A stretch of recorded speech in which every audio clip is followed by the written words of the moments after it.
இந்த கடகராசியில் பிறந்தவங்க, கடகராசி பூச நட்சத்திரம், புனர்பூச நட்சத்திரம், இந்த மாதிரி ஆயில்ய நட்சத்திரம், புனர்பூச நட்சத்திரம் 4ஆம் பாதம் இதில் பிறந்தவங்களுக்கு எப்படி இருக்கும்?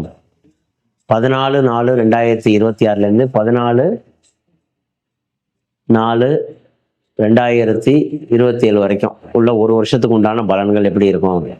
அது மாதிரி இந்த கடகராசியில் பிறந்தவங்க என்ன மாதிரி வழிபாடு செய்யணும் அப்படிங்கிறத பற்றி பேச போகிறோம். இந்த கடகராசியில் புனர்பூசம், பூசம், ஆயில்ய நட்சத்திரத்தில் பிறந்தவங்க குடும்பத்துக்காக விட்டு கொடுத்து வாழ்கிறவங்க. இதை பற்றி இன்னும் தெரிஞ்சுக்கணும் அப்படின்னா ஃபுல் வீடியோக்கான லிங்க் ரிலேட்டட் வீடியோஸில் இருக்க செக் பண்ணிக்கோங்க. பல பேருக்கு உதவி செய்கிறவங்க. ஒருத்தவங்க நல்லா இருக்காங்கன்னா அந்த கடகலக்கண கடகராசி யார் ஒருத்தவங்க இருக்காங்களோ அவங்க வீட்டில் சோசியல் சர்வீஸ் செய்வாங்க, அதாவது பொது சேவை அப்படின்னு சொல்லி செய்வாங்க. ரெண்டாவது வந்து இந்த கடகராசி கடகலக்கணத்தில் பிறந்தவங்க அவங்க கூட எப்போதும் ஒரு 10 பேர் கூட்டத்தோடு தான் இருப்பாங்க. ரெண்டாவது 2 பேருக்கு சோசியல் சர்வீஸ் பண்ணுவாங்க. இல்லை அதாவது சில பேருக்கு அரசாங்க வேலை, அரசியல் வேலை, இந்த மாதிரி அரசாங்கத்தில் உள்ளவங்க, அரசியலில் உள்ளவங்களாம் இந்த கடகலக்கண கடகராசி நிறைய பேர் இருப்பாங்க.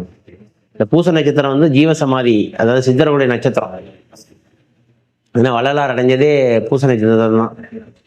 வள்ளலார் பிறந்தது பூச நட்சத்திரம் தாங்கிற. அதனால இந்த நட்சத்திரத்தில் பிறந்தவங்க, இந்த கடகராசியில் பிறந்தவங்க இந்த வருஷம் குரு உங்கள் ராசிக்கு தான். அது மாதிரி உங்களுடைய 9ல் அஷ்டமச்சனி முடிஞ்சு இப்போ தான் ரிலீஃப் ஆகுறீங்க. இந்த வருஷம் உங்களுக்கு போன 2.5 வருஷம் 5 வருஷமாக பட்ட கஷ்டம்லாம் இப்போ ரிலாக்ஸ் ஆக போகுது. போன 5 வருஷமாக பழைய நிறைய நெருக்கடிகள், அண்ணன் தம்பிக்குள்ள பிரச்சனை, பாகப்பிரிவின பிரச்சனை எல்லாமே கொஞ்சம் கொஞ்சமாக ரிலாக்ஸ் ஆகி எல்லாம் ஓரளவுக்கு வந்துடும். வர 2.5 வருஷத்தில் இன்னும் அடுத்த கட்டது